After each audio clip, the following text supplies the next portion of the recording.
हे guys, hello everyone, welcome back to my channel ज्याचं नाव आहे ज्योती नितीन नेवरेकर व्लॉग्स. तर श्रावणचा महिना चालू आहे आणि श्रावणच्या महिन्यामध्ये जोरो शोरो मध्ये पूजा पाठ उपवास भक्तिभावाने सगळे लोक लीन असतात भक्तिभावामध्ये. तर मी पण ऍक्च्युली सुरुवात केलेली आहे. कशासाठी? सत्यनारायणच्या पूजेसाठी. हा माझा तिसरा वर्ष आहे. पहिली पूजा मी केलेली जे की घरातल्या घरात आम्हाला साध्य झाली, कारण एक आयडिया नव्हती की कसं करायचं. माझी खूप वर्षापासून अशी इच्छा होती की मला सत्यनारायणची पूजा जे आहे माझ्या घरात व्हावी, आणि बोलतात ना असं एक एक खूप असं होतं, पण ते कुठेतरी असं अडत होतं किंवा कुठेतरी असं होत होतं की ते होत नव्हतं. पण नंतर ऑटोमॅटिकली झालं. पहिलं वर्ष मी केलं घरातल्या घरातच केलं. सेकंड वर्ष जेमतेम 5 ते 10 माणसं म्हणजे त्यांना इन्व्हिटेशन दिलेलं ती आलेली, आणि यावर्षी केलं ते पण नॉर्मल पद्धतीनेच केलं. तर झालं, संपन्न झालं. आणि हे मी आता अटॅच करणार आहे या व्लॉग मध्ये, कारण स्पेशली पूर्ण एक व्लॉग त्याच्यावरती मला बनवायला भेटले नाही. असे 2-3 बोलतात ना फंक्शन्सचे किंवा 2-3 असे मुवमेंट्स आहे दिवसाचे जे मी कॅप्चर केलेले आहेत, आणि ते मी मर्ज करून या व्लॉग मध्ये दाखवणार आहे. बिकॉज मला जसं जसं रेकॉर्ड करायला भेटलंय तसं तसं मी रेकॉर्डिंग केलेलं आहे. आणि जेव्हा माझ्या घरात सत्यनारायणची पूजा होती तेव्हा टोटली म्हणजे एवढं बोलतात ना मला जरा पण म्हणजे हे नाही झालं की रेकॉर्ड केलं पाहिजे, आणि खूप बिझी होती. त्याच्यामुळे जे पण क्षण म्हणजे काहीच केलं नाहीये. 2 ते 3% असा विचार करा की रेकॉर्ड केलं. तर ते मी या व्लॉग मध्ये अटॅच करून देते आहे. आणि होतं कसं ना, मॅनेज करायला आम्ही दोघंच आहोत आणि आमची 2 मुलं, तर आम्ही चौघं म्हणजे, आणि कुठेतरी असं कमी पडतो आम्ही. घरामध्ये काय इव्हेंट असेल किंवा काय असेल, कितीही आम्ही ऑर्गनायझेशन करून प्लॅन करून केला तरी जेव्हा लोक येतात ना, म्हणजे जेव्हा कधी कधी असं होतं की आपण फंक्शन ठेवतो घरामध्ये, नॉर्मली पूजा वगैरे ठेवतो आणि एकत्र लोक येतात तेव्हा ना गोंधळून जातो माणूस एकदम, म्हणजे होत नाही. आणि तसंच झालं माझ्या बरोबर काही काही वेळेत, आणि त्याच्यामुळे मला काहीच सुचलं नाही. असो, पण कसं आहे, माणूस हळूहळू शिकतो. तर जसं की मी तुम्हाला सांगितलं, हा माझा तिसरा वर्ष आहे. तर याच्यामधून हे 3 वर्ष स्टेप बाय स्टेप बऱ्याच गोष्टी आहेत जे मी शिकल्यात, आणि दरवर्षी त्या गोष्टी मी रिनोव्हेट करायचा, माझ्यामध्ये बदल घडवण्याचा बोलतात ना एक कोशिश असते माझी, की दरवेळेचं माझं ऑब्झर्वेशन असतं की यावेळेस माझं काय चुकलं आणि ती गोष्ट आपण पुढच्या वेळेस अपग्रेड करूया, असं दरवर्षीचं हे असतं. आणि तसं करून करूनच ऑब्व्हियसली जोपर्यंत माणूस करत नाही तोपर्यंत चुकत नाही तोपर्यंत, आय एम रिअली सॉरी, जोपर्यंत चुकत नाही तोपर्यंत करत नाही, सुधरत नाही. एक्झॅक्टली. आणि जो चुकतो म्हणजे तोच माणूस करतो आणि तोच एफर्ट टाकतो, बिकॉज जो करतच नाही तो चुकतच नाही. बरोबर? Don't be confuse. तर चला, सत्यनारायणचं ब्लॉग जे आहे, छोटस क्लिप्स आहेत आणि थोडेफार फोटोज आहेत ते मी ऍड करते. तर चलो, लेट्स बिगिन.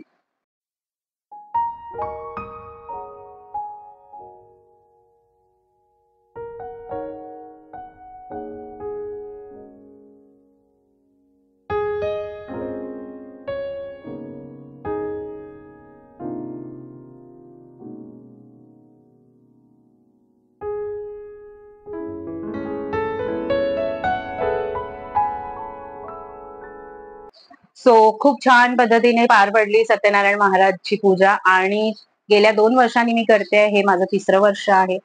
माझी खूप अशी इच्छा होती की सत्यनारायण भगवानची पूजा जी आहे ते आपल्या घरी व्हावी, आणि खूप मनोभावी म्हणजे माझी बोलतात ना प्रार्थना होती देवाला की देवा, माझ्या घरामध्ये दरवर्षी दर श्रावणामध्ये एकदा मी केलं. फर्स्ट टाइम करायची इच्छा होती. इथं डोंबिवलीमध्ये जेव्हा मी आली तेव्हा फर्स्ट टाइम, फर्स्ट इयर मी ती पूजा केली, आणि घरातल्या घरातच केली. कारण कसं एक मला आयडिया हवं होतं की कसं होतंय काय, कारण मला ह्याच्यामधलं काहीच नॉलेज नव्हतं. तर इंडिव्हिज्युअली आम्ही हे केलं दोघांनी मिळून, आणि तेव्हा एक आयडिया आला की हा, याच्या पुढे आपण कसं, काही काही कधी कधी काय होतं ना, काही काही गोष्टी अशा असतात जोपर्यंत आपण करत नाही तोपर्यंत आपल्याला एक आयडिया येत नाही की एक्झॅक्टली ते कसं करावं. आणि आमच्या बाबतीत ते असंच झालं. हळूहळू आम्ही करत गेलो आणि हळूहळू आम्हाला वेगळे वेगळे आयडिया सुचत गेले की नेक्स्ट इयर मध्ये आपल्याला काय अपडेट्स करायचे आहेत, या म्हणजे आता या वर्षापेक्षा जास्त अपडेशन्स, आणि जास्त पद्धतीने अजून चांगल्या रीतीने कसं आपण हे पार पाडू शकतो किंवा कसं आपण अजून चांगल्या पद्धतीने करू शकतो. तर ह्या सगळ्या गोष्टी आम्ही लक्षात घेतल्या, आणि यावर्षीही काही गोष्टी अशा आहेत जे लक्षात आले. आणि कधी कधी असं होतं ना गाईस, कितीही तुम्ही प्री प्लॅन केलं पण एक मुवमेंट असं येतं की कधी कधी आपल्याला ते असं होऊन जातं की अरे काय करू आणि काय नाही, गोंधळल्यासारखं होतं. त्याच्यामुळे त्या टायमाला शांत राहायचं असतं, पण होतो माणूस पॅनिक. आता माणूस आहे तर पॅनिक होणारच. ओके. तर खूप छान झाली आणि फारसं काही मुवमेंट मला कॅप्चर करायला भेटलं नाही, कारण होल अँड द सोल आम्हीच होतो पूजेमध्ये आणि सगळीकडे आम्हालाच वावरायचं होतं आणि रेकॉर्ड करायला पण कोण नव्हतं, कारण मुलं पण बिझी होते बिचारे. त्यांच्यावर पण आम्ही खूप सारा भार टाकलेला की तुम्ही हे हँडल करा, हे करा, गेस्ट येतात तर तुम्ही बघा काय कसं. तर आम्ही चौघांनी मिळून, भले माझे मुलं लहान आहेत पण चौघांनी मिळून हे मॅनेज केलं आणि खरंच खूप छान पद्धतीने मॅनेज झालं. काही काही गोष्टी चुकल्या पण ठीक आहे, जसं मी तुम्हाला सांगितलं की नेक्स्ट इयर मध्ये आम्ही ते अपडेट करणार. तर याच्यानंतर सत्यनारायणची पूजा झाली आणि त्याच्यानंतर मग दुसऱ्या दिवशी जन्माष्टमी होती आणि जन्माष्टमीची ही मी पूजा अशीच केली, कारण जरासं जे सत्यनारायणची पूजा केली तो एक थकवा होता. सत्यनारायणची पूजा आमची संडेला झाली आणि मंडेला एक दिवस गॅप भेटला आणि परत मग तिसऱ्या दिवशी जन्माष्टमी होती. तर त्याच्यामध्ये म्हणजे थोडंसं ते स्लो झालं. त्याच्यावरती मला एक पूर्ण व्लॉग बनवायचं होतं, पण ते शक्य नाही झालं. कारण तो एक थकवा आणि तो एक हे आम्हाला दुसऱ्या दिवशीही थोडंसं जाणवत होतं आणि त्याच्यामुळे असं वाटत होतं की नाही, घरची कामं डेली रुटीन मध्ये चालूच होती, पण ब्लॉग बनवण्यासाठी माझ्यामध्ये तेवढी पुरेशी शक्ती नव्हती आणि ब्लॉग बनवणं हे खायचं काम नाहीये. खूप मेहनत घ्यावी लागते त्याच्यामध्ये. त्याच्यामुळे मी शक्य ते गोष्टी ज्या आहेत, मुवमेंट्स आहेत ते कॅप्चर केलं आणि कॅप्चर करून ठेवलं आणि विचार केला की जेव्हा मी एक ब्लॉग, नेक्स्ट ब्लॉग जेव्हा बनवेन त्याच्यामध्ये हे सगळे मुवमेंट्स एका ब्लॉग मध्ये मर्ज करून मी तुम्हाला दाखवेन. कारण एक पूर्ण ब्लॉग बनवण्यासारखं ह्या गोष्टी सिंगल सिंगल गोष्टी नव्हत्या. तर हे पूर्ण मर्ज करून एक ब्लॉग मी बनवलेला आहे. तर चला मग वळूया जन्माष्टमीकडे आणि जन्माष्टमीच्या दिवशी आम्ही काय काय जेवण बनवलं आणि कशी कशी पूजा केली आणि कसं एन्जॉय केलं. चला बघूया.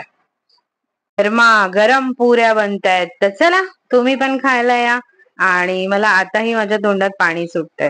तर इथे छोटीशी जी पुरी बघताय तुम्ही क्यूटशी, ती निवदेसाठी मी काढते, कारण मंदिरमध्ये जे अशी फळी अटॅच असते ना, जी आपण बाहेर काढतो आणि त्याच्यावर निवेद ठेवतो, ती छोटीशी आहे. त्याच्यावर जेवढी साईजची प्लेट बसेल त्या हिशोबानेच मी निवेद त्याच्यावरती ठेवते, म्हणून छोटीशी पुरी.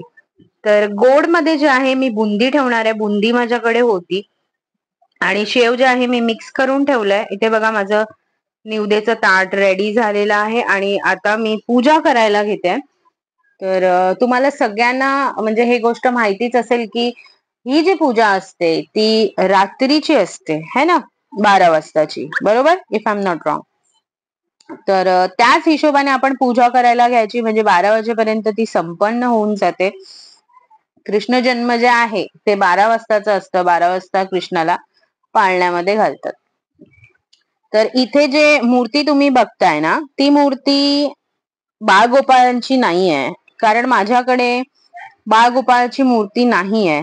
तर ही मूर्ती आहे लक्ष्मी नारायणाची आणि जेव्हा मी न्यूक्लिअर झालेली तेव्हा मी हे मूर्ती घेतलेली. असे काही 2-3 मूर्त्या आहेत देवांचे जे मी घेतलेले. तर त्याच्यामध्ये ही एक मूर्ती आहे आणि विष्णू नारायण, लक्ष्मी नारायण जे आहेत ते माझे इष्ट दैवत आहेत, आराध्य दैवत आहेत. माझ्या घरात त्यांची पूजा होते, त्याच्यामुळे ते मस्ट होतं मला घ्यायचं, कारण त्याच्याशिवाय पूजा कशी करणार ना. आणि इच्छा होती की ते माझ्या घरामध्ये विराजमान झाले पाहिजे.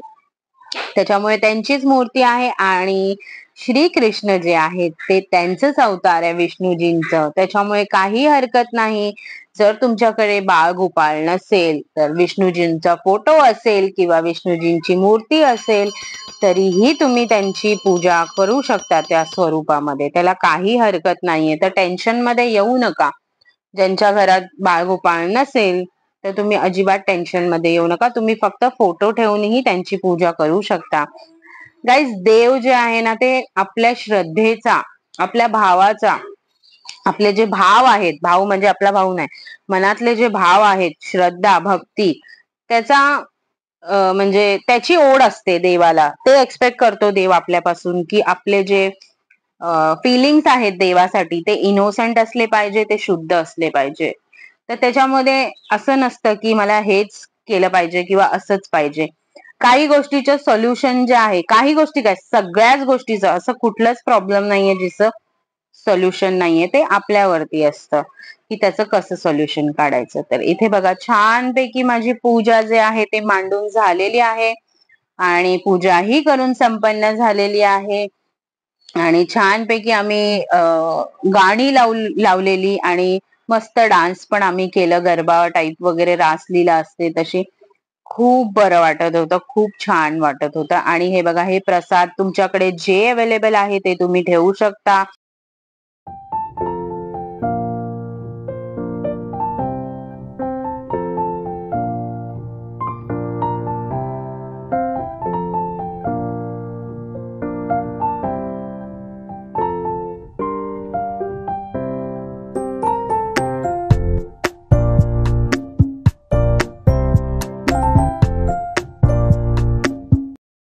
तर अशा प्रकारे जे आहे जन्माष्टमीची ची पूजा जी आहे ती संपन्न झाली आणि या पूजेला किमान 7 वर्ष झाले मी करते आहे. कारण जेव्हा मी न्यूक्लिअर झाले जॉईंट फॅमिलीमध्ये, माझा स्वतःचा संसार झाला, तेव्हा मी ही पूजा करायची सुरुवात केलेली आणि अनेक अशा गोष्टी आहेत जे मी न्यूक्लिअर झाल्याच्या नंतर करायची सुरुवात केली. कारण असं की जेव्हा आपण एखाद्या जॉईंट फॅमिलीमध्ये असतो तेव्हा भरपूर सदस्य फॅमिलीमध्ये असतात आणि त्याच्यानंतर होतं असं की आपण एखादं वार पाळतो किंवा एखादी पूजा करतो. तर एखादा सदस्य असा असतो की त्या दिवशी नॉनव्हेज खाणार असतो, तर आपण मना नाही करू शकत. तर कधीतरी असं होतं की घरामध्ये नॉनव्हेज वगैरे बनतं, मग ते आपल्याला वाईट वाटतं की अरे आपण घरामध्ये, आणि आपण असं कोणाला बोलूही नाही शकत. हे एखाद्याचं मन मारणं होतं. त्याच्यामुळे मी स्वतःहून काहीच करायची नाही, फक्त मार्गशीर्ष जे आहे तेच करायची. प्रथा माझी आली तर तेच करायची आणि त्याच्यानंतर मग वैभव लक्ष्मी जे आहे ते करायची. पण आमच्या घरी शुक्रवारी जे आहे ते खायचे नॉनव्हेज, पण मी नाही खायची.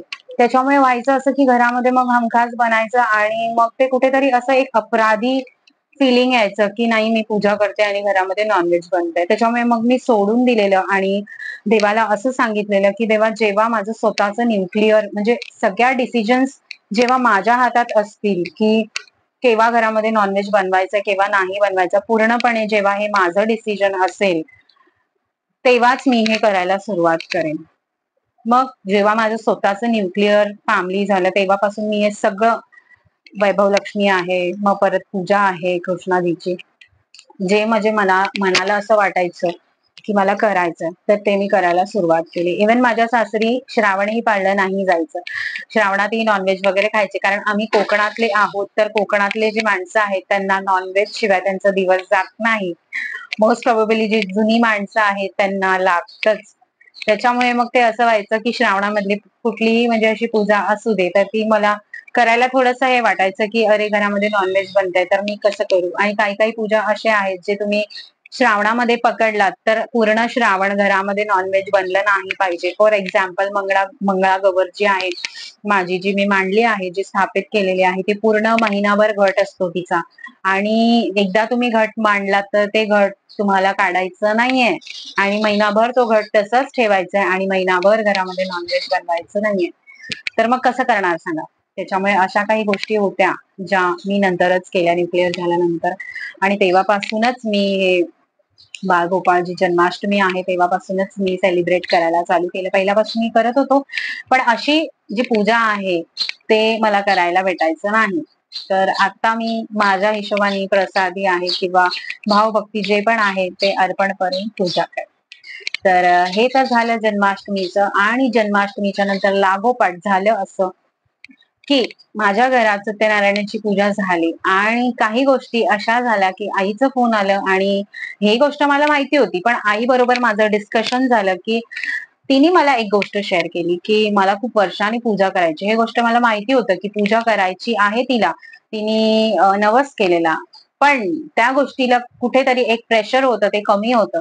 आणि या वर्षी जे आहे ते सगळ्यांनी मिळून तिला प्रेशराईज आम्ही केलं की नाही, 15 वर्ष झाले तू नवस मागून अजूनपर्यंत तू फेडलेला नाहीयेस.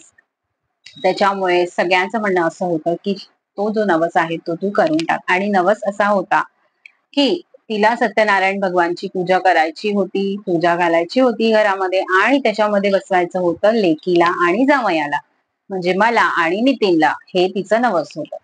त्याच्यामुळे मग तिला यावर्षी मी पूजा केली. मी जसं माझ्या घरामध्ये दरवर्षी करते, तर तसं तिनेही मला मनातली इच्छा बोलून दाखवली की मलाही करायचंय अगं. खूप वर्ष झाले पण ते होतच नाहीये. आणि मग नंतर अजून काही आमचे नातेवाईक आहेत, त्यांनी थोडासा प्रेशराईज केलं, मी थोडासा प्रेशर टाकला की नाही मम्मी चल आता यावर्षी तू करूनच टाक. तर मग तिने डिसिजन घेतला की नाही यावर्षी हे पूजा आपण करूया. कारण होतं काय माहितीये होत होतं काय, पप्पा माझे जे आहेत ते पेशंट माणूस आहेत आणि ते नेहमी आजारी असतात. 5 ते 6 वर्ष झाले त्यांना फीटचा प्रॉब्लेम आहे. त्याच्यामुळे काही असे मेडिकल इश्यूज आहेत ज्याच्यामुळे मम्मी त्यांच्याच पाठीमागे असते आणि तिला अजिबात कुठल्याही गोष्टीला वेळ भेटत नाही. त्याच्यामुळे हे साध्य झालं नाही. पण यावेळी ते साध्य झालं आणि सत्यनारायण देवानी ते करून घेतलं आणि घडवून आणलं. तर चला त्या प्रसंगांचे पण मी क्लिप्स जे आहेत ते रेकॉर्ड केलेले आहेत ते मी याच्यात अटॅच केले. चला बघूया.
तर पूजा जी आहे ती संपन्न झालेली आहे आणि खूप छान पद्धतीने पूजा पार पडली आणि खूप छान वाटलं. घरातल्या घरातच आम्ही पूजा केली आणि हे सगळे आमची घरचीच माणसं आहेत. मावशी, मामा, मामी, काका, आम्ही, मम्मी, पप्पा. तर पूजा झालेली आहे आणि आता पेट पूजाचा कार्यक्रम चालू आहे. बिर्याणी जे मागवलेली मम्मीने बाहेरून मागवलेली खूप छान होती, खूप टेस्टी होती, खूप यमी होती आणि आम्ही 2-2, 3-3 वेळा वाढून वाढून खाल्लं आणि पोट झालेलं जड. असं वाटत होतं की आता खावं आणि इथे झोपून जावं. पण पॉसिबल नव्हतं कारण आम्हाला घरीही जायचं होतं. त्याच्यामुळे जसं तसं आम्ही मस्तपैकी जेवलो ढाराढूर आणि निघालो. तर आम्ही सगळे इथे आता निघालेलो आहोत आपापल्या घरी जाण्यासाठी. बाय बाय कार्यक्रम चालू आहे गुड नाईटचा.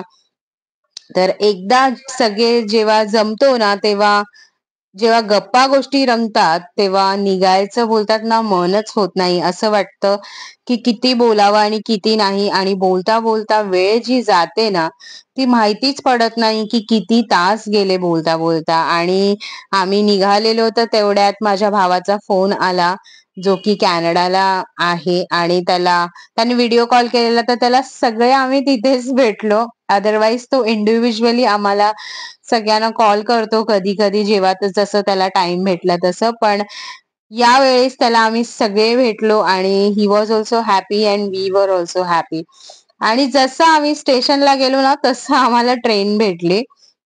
असं वाटत होतं की देवानी आमच्यासाठीच ट्रेन पाठवली आहे.